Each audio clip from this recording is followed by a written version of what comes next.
Okay. Ha ha, we were fucking up. Are you back in with the another frame? one. Hey, fun fact, we just did a whole episode that had no sound, right? So now we gotta do it all over again.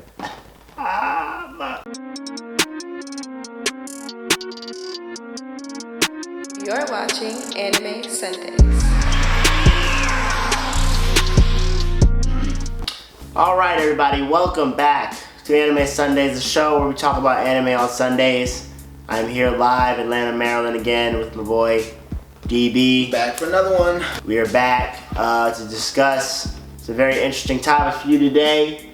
We're gonna dive into our Dr. Stone fan base and try to dissect maybe who is possibly smarter or as smart as Dr. Stone. But of course, before we do that, let's get right into our anime you should be watching segment for this week. This week on Anime You Should Be Watching, I took it back to one of the animes that adapts an entire different culture of myths and legends, all the way from the Middle East, little Arabia for your ass.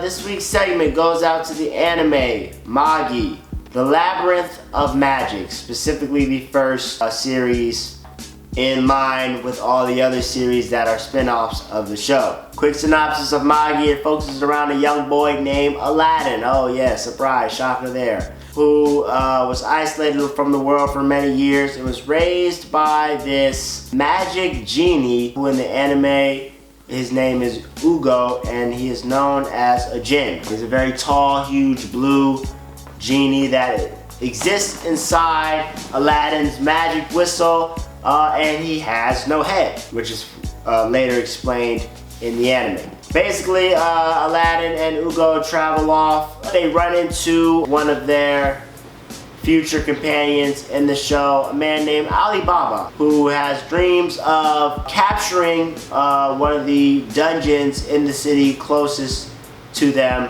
called the Amon Dungeon, or the Dungeon of Amon. Dungeons are a big thing in Moggy. If you capture a dungeon, not only do you get all its riches and wealth, but I believe the genie inside there grants you some type of wish or something like that. As they capture the dungeon, the genie Amon appears before them. He basically lays down the law, says y'all are good, y'all get all the riches and glory, and speaks to Aladdin and lets him know that he is a Moggy, which is basically a mage or someone with magic abilities who is responsible for choosing the king to lead the people.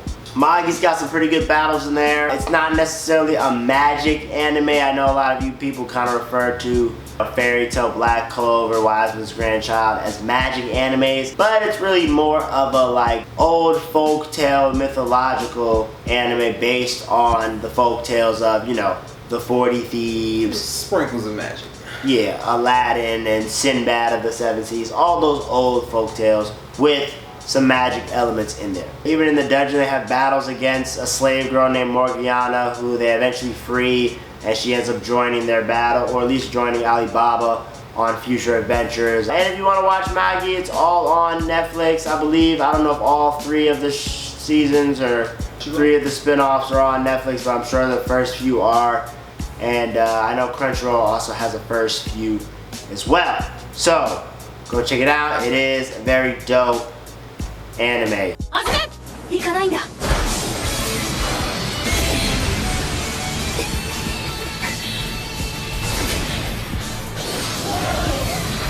パンを出さなくても身につけるだけで飛ぶ力を借りられるようになったんだ。フラッシュ下がる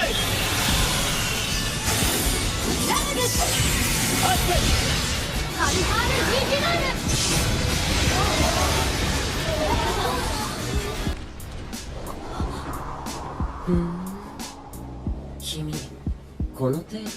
Alright y'all, so today for our main topic, you know, me and DB have been diving into a lot of Dr. Stone. He's been reading the manga. Can't put it down. I don't even read mangas like that. I'm strictly anime boys, but it's special. Sometimes you gotta go ahead and tune in. Today, we're going to try to do our best to dive into a segment that I like to call Who's Smarter Than Dr. Stone? ざっくり3700年は経ってる。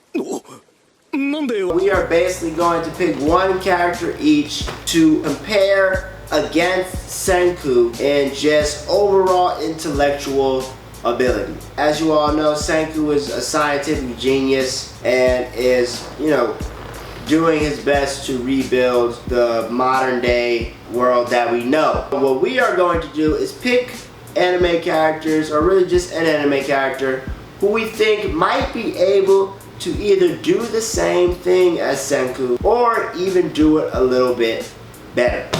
I'm gonna go ahead and start and say that the person I pick, anime character, intellect only, of course, mind you, we are keeping all supernatural abilities out of this, as Senku is just a normal human being. I'm gonna go ahead and start off and pick my boy, Edward Elric, the Full Metal Alchemist. It's valid.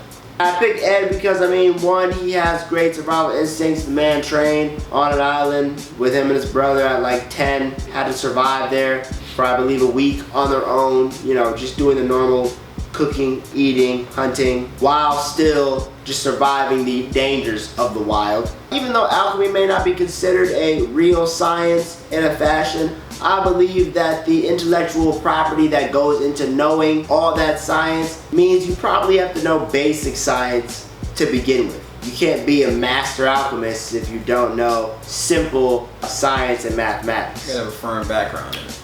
Right, he's gotta know what he's talking about. Also, Ed is very combat heavy. Even with or without alchemy, the man is a master martial artist. And he also has his own knowledge of like the stones too. Because like all the stones that they talk about in the stone, from the salts, the iron, all that material, I'm sure that he'd know about too, just from his studies in alchemy. There are some cons about Edward Elric. I'm not gonna say he's just 10 times better than Dr. Stone. Senku in himself is pretty much a walking encyclopedia. The man has a overwhelming knowledge of all scientific matter, mathematics, history, geography. The man knows how to make devices to tell time. He is really well adapted in all forms of human knowledge. Or walking Google, pretty much. Edward really just only focuses on alchemy and the science that goes into alchemy. So I don't know if he'll be able to progress civilization as fast as Senku. I do think that if he finds the miracle water like he did, he wouldn't have too much trouble getting people unstoned. But would he be able to do all those things like make gunpowder? I could have passed him. I think he could. Soap. Things like that. That's like, just the property, breaking down the properties of the material. And yeah, I think that would, be too far over his head. Who do you have in this intellectual battle? So who I'm gonna go with, I feel like it'd be a pretty good matchup because this is a scientist in their own right. I'm gonna go with Bulma. Bulma, she's the successor of the Capsule Corporation. She's gone from, creating the Dragon Radar, making, vehicles, weapons, spaceships, time machines, you name it. Certain properties that, I'm sure that, Senku wish he can do. Like, Senku's whole goal is, was to eventually go to space. And Bulma's been there, done that. Of course, DBZ is just like another world. DBZ respectively is in a different kind of league when it comes to some technological advances. In hindsight, even though there is a bunch of Saiyans going from different planets and people been in rocket ships and whatnot, Bulma is the probably smartest human on Earth in terms of DBZ for sure scientific knowledge. She's basically running Capsule Corp by herself. We don't really see any other intellectuals with her. She's coming up with new inventions all the time. She's creating time machines, like they're easy. You could pretty much assume that she's got just as much scientific knowledge as Senku. I'm sure if you were to drop her in that world, she'd be able to, survive. She'd be able to manage. She did leave the home at 16 looking for the Dragon Balls. And, of course she ran into Goku, but Senku has Kaiju, who's, looking out for him, who's, I think when it comes to wits, I think she can really match up with Senku there. Even when the future, when she's, in post-apocalyptic era, she is still somehow able to keep producing great works and inventions to help Trunks and Gohan and whoever else they need to fight that major future threat, and still was even able to make a time machine in those conditions. Keep a level head and like strategize what needs to happen next. Yeah. You know, serious, you know, characteristics you need to have in like a post-apocalyptic world. I don't know how else Bulma is with her history and all this other stuff and her landmarks and stuff. In the beginning, at least, of Dragon Ball, seemed a little ditzy, even though she was kind of a genius. She did kind of have this like princess rich girl vibe, which could maybe hinder her a little bit. I mean, I definitely don't think she's as savage as Senku. And a man that's counting 3,700 years in his brain is definitely a different breed of mentally some hard ass nigga. But I do think that she would be able to hold her own in a stone world.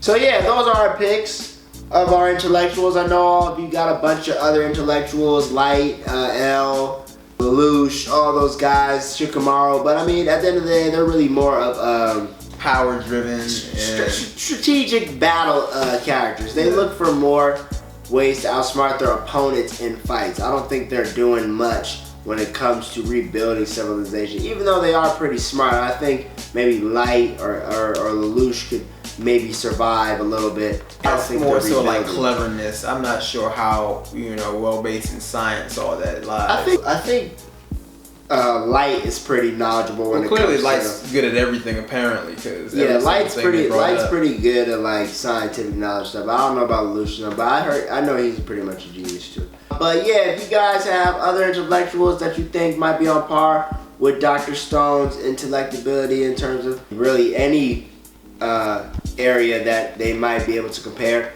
please comment, let us know, drop let's talk about it. Some names of some intellectuals, and we'll be happy to listen to y'all argue in the comment section.